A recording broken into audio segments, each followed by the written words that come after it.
Selamat malam semuanya, perkenalkan nama saya Devan Bakritum, NIM 2023 79047. Kali ini saya akan menjelaskan salah satu dari materi mekanika tanah 2, yaitu penurunan, lebih tepatnya penurunan dari hasil uji sondir. Berikut penjelasan dari saya. Kita masuk dalam materinya. Jika lapisan tanah dibebani, maka tanah akan mengalami regangan atau penurunan settlement.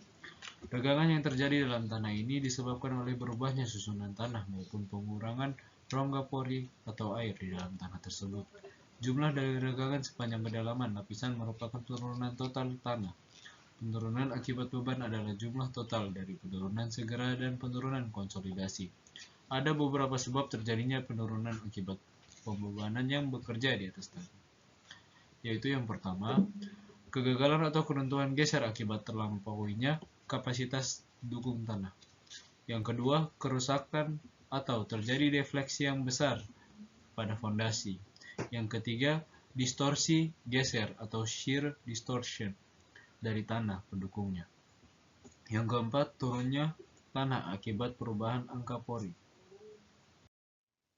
Dalam penurunan segera ini ada beberapa materi yang dibahas, yaitu yang pertama, penurunan segera akibat beban terbagi rata pada luasan lingkaran fleksibel di permukaan. Yang kedua, penurunan segera pada fondasi 4 persegi panjang fleksibel. Yang ketiga, penurunan segera akibat beban terbagi rata luasan fleksibel pada lapisan dengan tebal terbatas. Yang keempat, penurunan segera pada kondisi kaku. Yang kelima, perkiraan penurunan pada tanah pasir dengan menggunakan korelasi empiris, yang dibagi menjadi perkiraan penurunan menggunakan hasil uji beban plat, perkiraan penurunan dengan menggunakan hasil uji SPT, dan perkiraan penurunan dengan menggunakan hasil uji penetrasi kerucut atau sondir. Yang keenam, tekanan sentuh dan penentuan modulus elastis. Materi yang akan saya bahas dalam video ini yaitu perkiraan penurunan dengan menggunakan hasil uji penetrasi kerucut atau sondir yang ada pada materi kelima ini. Kita masuk dalam perkiraan penurunan dengan menggunakan hasil uji penetrasi kerucut statis atau sondir. Dalam penurunan ini terbagi menjadi ada dua cara ya, yaitu cara De Beer dan Martin dan juga cara Schmerman. Untuk cara De Beer dan Martin mengusulkan persamaan angka kompresi C yang dikaitkan dengan persamaan Buisman sebagai berikut. C sama dengan 1,5 QC dibagi PO aksen, yang dengan keterangannya adalah C sama dengan angka pemampatan atau angka kompresibilitas, QC sama dengan tahanan kerucut statis atau sondir, dan PO aksen sama dengan tekanan overburden efektif. Satuan QC dan PO aksen harus sama. Nilai C ini kemudian disubstitusikan ke dalam persamaan terzagi untuk penurunan pada lapisan tanah yang ditinjau, yaitu SI sama dengan H dibagi C in PO aksen ditambah sigma P dibagi PO aksen. Untuk cara Schmerman ini, di sini terdapat gambar grafik terkait dengan perhitungan dengan cara Schmerman pada gambar 8.7, dan di sini kita bisa lihat ada grafik dari faktor pengaruh pada tegangan vertikal pada faktor IZ-nya. Kita masuk ke dalam contoh soal. Fondasi bangunan dirancang dengan menggunakan hasil uji kerucut statis. Hasil pengujiannya seperti yang diperlihatkan dalam gambar C.84 yang ada pada di bawah ini ya. Beban terbagi rata pada dasar fondasi Q sama dengan 9,5 T per meter kuadrat. Berdasarkan pengamatan hasil uji kerucut statis, diperkirakan dapat dipakai fondasi bujur sangkar 4,4 meter dikali 4,4 meter dengan kedalaman 1,25 meter. Berat volume tanah dapat dianggap seragam sebesar 1,85 T per meter persegi meter kuadrat. Tentukan besarnya penurunan akibat beban fondasi dengan cara yang pertama De Beer dan Martin, yang kedua Schmerman. Jadi gambar 8.4 ini hasil uji sondirnya. Besarnya kompresi yang dipertimbangkan adalah 2B sama dengan 2 kali 4,4 meter sama dengan 8,8 meter di bawah dasar fondasi dengan mempertimbangkan hasil uji kerucut statis pada gambar C8.4 ini yang di atas, lapisan tanah dapat dibagi menjadi 3 lapisan dengan nilai QC yang diratakan. Jadi kita lihat pada gambar ini, untuk kedalaman 1,25 sampai 3,60 meter QC sama dengan 40 kg per cm persegi, 3,60 sampai 5 meter sama dengan QC-nya 80 kg per cm persegi. Dan pada kedalaman 5 sampai 1,05 meter, QC-nya sama dengan 150 kg per cm persegi. Nah, tadi yang pertama kita hitung penurunannya dengan cara De Beer dan Martin. Nah, kita pertama menghitung dengan tekanan overwhelm efektif awal di tengah-tengah tiap lapisan. Di lapisan 1, nilai P01-nya itu kita dapat 2,43 dikali 1,85 sama dengan 4,49 T per meter persegi.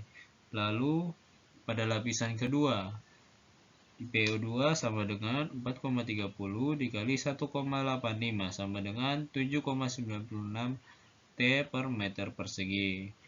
Lalu lapisan ketiga, PO3 sama dengan 7,53 dikali 1,85 sama dengan 13,95 T per meter persegi. Untuk tambahan tegangan vertikal neto, untuk tambahan tegangan vertikal netonya, nilai KN-nya sama dengan 9,5 adalah beban terbagi rata pada dasar fondasinya. Lalu kita kurangi dengan 1,25. 1,25 itu merupakan kedalamannya. Lalu kita kali dengan 1,85 yang merupakan volume tanahnya. Jadi kita memperoleh sebesar 7,17 T per meter persegi. Lalu kita konversi ke dalam satuan kilogram, jadi nilai KN-nya sama dengan 0,717 kg per cm persegi. Nah, untuk hitungan tambahan tekanan akibat beban fondasi pada tiap-tiap lapisan, tekanan kita bisa lihat pada tabel C8.1A-nya yang pada di bawah ini. Di lapisan pertama itu kita memperoleh sebesar 2,43 dan Z kita memperoleh 1,18. 1,18 ini dapat dari mana? 1,18 ini kita peroleh ini 2,43 dikurang kedalamannya.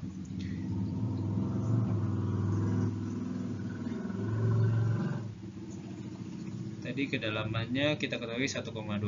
Jadi 2,43 dikurang 1,25 sama dengan 1,18. Jadi kita memperoleh nilainya, Z-nya sama dengan 1,18. Nilai B-nya sebesar 2,2, nilai L-nya sama dengan 2,2 meter, dan B per Z-nya sama dengan L per Z. Pada lapisan pertama kita mendapat sebesar 1,86. Nilainya kita mendapat sebesar 0,229. Nilainya kita tentukan dari faktor pada grafik di samping ini.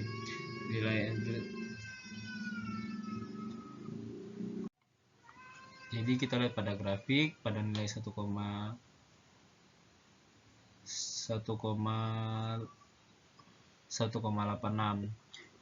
kita tinggal tarik sumbu pada grafik dan kita memperoleh nilai I-nya 0,229. Untuk delta P-nya pada lapisan pertama kita memperoleh sebesar 0,659 kg per cm persegi. Dapatnya dari mana? Kita masukkan pada substitusi pada rumus ini. 4. Kita substitusikan data yang kita sudah ada, kita masukkan ke dalam rumus ini. 4 dikali I dikali Qn, yaitu 4 dikali I-nya 0,229, Qn-nya sama dengan 0,717, yang hasilnya menjadi 0,659. Sedangkan pada lapisan kedua, D-nya 4,30, dan Z-nya sama dengan 3,05. Dengan cara yang sama, cara cari Z-nya, B dan L-nya masih sama. B per Z-nya sama dengan L per Z. B per Z sama dengan L per Z-nya 0,72. I-nya kita dapat dari grafik samping 0,0135 dan delta P-nya yaitu 0,390 kg per cm kubik. Lalu setelah itu, yang untuk lapisan yang terakhir, yang ketiga, D-nya sama dengan 7,53, Z sama dengan 6,28 meter, B-nya masih sama dan L-nya 2,2, B per Z sama dengan L per Z-nya 0,35, dan I dari grafik di samping kita dapat 0,05. Delta P-nya sama dengan 0,144 kg per cm persegi. Setelah kita dapat data dari tabel yang pertama ini, kita lanjut ke hitungan penurunan yang diperlihatkan dalam tabel C8.1b. Pada di bawah ini, D-nya pada lapisan pertama dari 125 sampai 360 kita memperoleh hanya sebesar 235. 235 ini kita dapat dari selisih dari 125 sampai 360. Lalu untuk QC-nya pada lapisan pertama sebesar 40 kg per cm persegi. Untuk POX-nya sama dengan 0,449. 0,449-nya kita dapat dari tekanan burden efektif yang awal-awal yang kita hitung tadi, yang lapisan PO-nya. Nah, itu masih satuan, sebelumnya kita masih satuannya kan masih satuan meter, jadi kita konversi ke sentimeter. Jadi yang dari 4,49 T per meter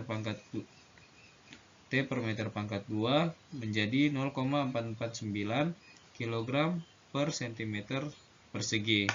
Untuk C-nya kita memperoleh sebesar 133,63. Nilai C-nya dapat dari mana? Nilai C-nya kita dapat dari kita substitusikan ke rumus Schwarzman.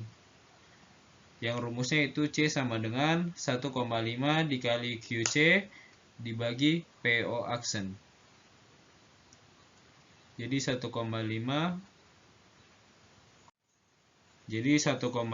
dibagi 40, 1,5 dikali 40 dibagi PO aksennya. Jadi 1,5 dikali 40 dibagi 0,449. Lalu untuk delta P-nya, untuk tabel pertama kan kita sudah hitung delta P-nya. Jadi kita hanya tinggal turunkan saja, jadi 0,659 pada lapisan pertama. SI-nya kita dapat dari mana? SI-nya kita melihat dari rumus Schwarzman lagi. Yang rumusnya yaitu SI sama dengan H dibagi C in PO aksen ditambah delta P dibagi PO aksen. Jadi nilai yang kita ketahui dari tabel ini tinggal kita substitusikan masuk ke dalam rumus Schwarzman itu, lalu kita memperoleh nilai SI ini. Jadi pada lapisan pertama kita mendapatkan nilai SI-nya sebesar 1,59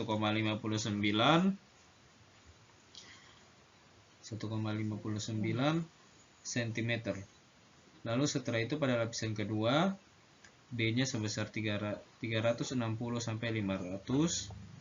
Kita mendapatkan hanya sebesar 140, yaitu hasil dari 360 dan 500. Lalu QC-nya kita mendapatkan 80, PO aksennya 0,796, C-nya 150,75, delta P-nya 0,390 serta SI-nya sama dengan 0,37 cm. Untuk lapisan ketiganya 500 sampai 1005, lalu hanya kita dapat lagi dari selisih yang tadi menjadi 505. QC-nya sama dengan 150 kg per cm persegi. PO aksennya sama dengan 1,393 kg per cm persegi dan C-nya 161,52. Delta P-nya sama dengan 0,144 kg per cm persegi. Lalu kita substitusikan nilai-nilai tersebut ke dalam rumus Kemerman yang hasil SI-nya sama dengan 0,30. Jadi kita tinggal totalkan lapisan SI dari lapisan pertama hingga lapisan kedua dan lapisan ketiga. Kita mendapatkan SI totalnya sebesar 2,26 cm. Jadi dengan cara Deber-Martin kita memperoleh SI-nya sebesar 22,6. Selanjutnya yang kedua yaitu kita perhitungkan turunan dengan cara Kemerman. Pada dasar fondasi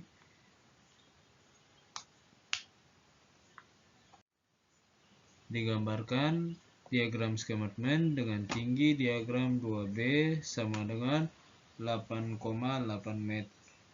Diagram ini digunakan untuk menentukan IZ-nya. Hitunglah selanjutnya diperlukan pada tabel C8.1C yang pada di bawah ini. Nah, untuk pada lapisan pertama pada 125 sampai 360 kita memperoleh IZ-nya sama dengan 0,33.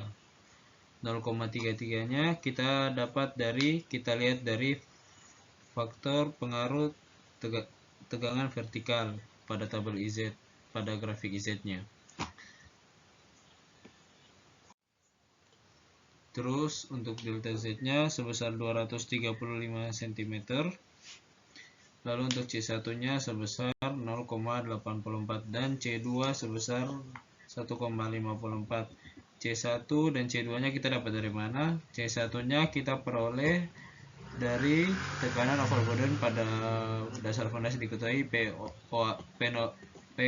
aksen sama dengan 1,25 dikali 185 sama dengan 2,31 T per meter persegi. Lalu kita konversi ke kilogram menjadi 0,231 kg per cm persegi.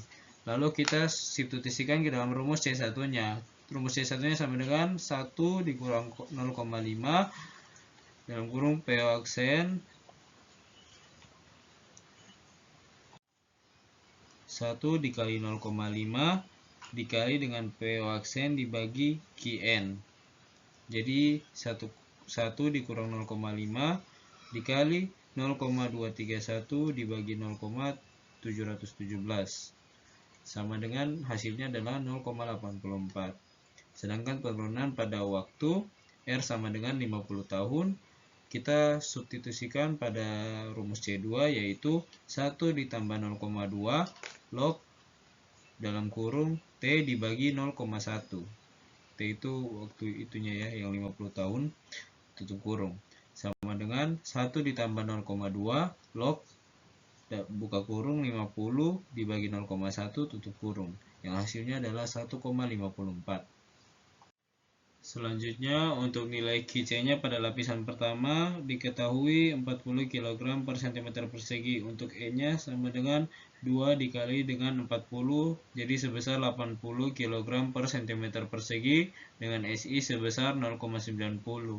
0,90-nya didapat dari substitusikan penurunan segera di tiap-tiap lapisan diperoleh dengan SI untuk cara Kemerman sama dengan C1 dikali C2 dikali KN dikali dengan I per Z dibagi E dikali dengan delta Z. Dari tabel C18C diperoleh penurunan total dengan cara Kemerman E1 sama dengan 2 sama dengan 2,00 cm yang sama dengan 20 mili. Oh, ini adalah totalnya ya.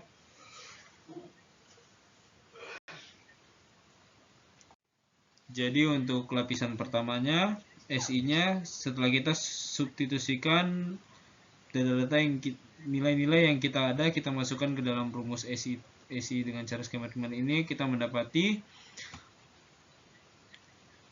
SI-nya untuk lapisan pertama adalah 0,90. Lalu kita lanjut pada lapisan kedua. D-nya adalah 360 sampai 500. IZ-nya adalah 0,52, delta Z-nya adalah 140 cm, C1-nya yang kita dapat setelah substitusi masuk ke dalam rumus C1 dan C2-nya itu, yaitu C1-nya adalah 0,84 dan C2-nya 1,54. QC-nya adalah 80 kg per cm persegi dan E-nya adalah 2 kali 80 sama dengan 160 kg per cm persegi, serta SI-nya kita dapat setelah substitusi rumus ke dalam rumus SI-nya adalah 0,60. Lalu pada lapisan ketiga 500 sampai 1050, IZ-nya 0,23, delta Z-nya adalah 505 cm, C1 dan C2-nya setelah kita substitusikan ke dalam rumus juga nilai-nilai yang sudah ada, yaitu C1-nya 0,84 dan C2-nya 1,54. QZ-nya adalah 150 kg per cm persegi dan E-nya adalah 2 kali 150 sama dengan 300 kg per cm persegi. SI-nya yang kita dapat setelah kita substitusikan ke dalam rumus nilai-nilai yang telah kita ketahui pada tabel ini, yaitu kita mendapat hasilnya yaitu SI-nya 0,50. Lalu setelah itu kita totalkan dari SI dari lapisan pertama hingga lapisan ketiga. Jadi SI totalnya adalah 2,00 cm dengan menggunakan cara Schamerman. Mohon maaf, ada kesalahan penyebutan pada slide ke-6 yang sebenarnya yang seharusnya cara David Martin bukan Schamerman ya untuk slide ke-6. Sekian penjelasan dari saya. Thanks for watching.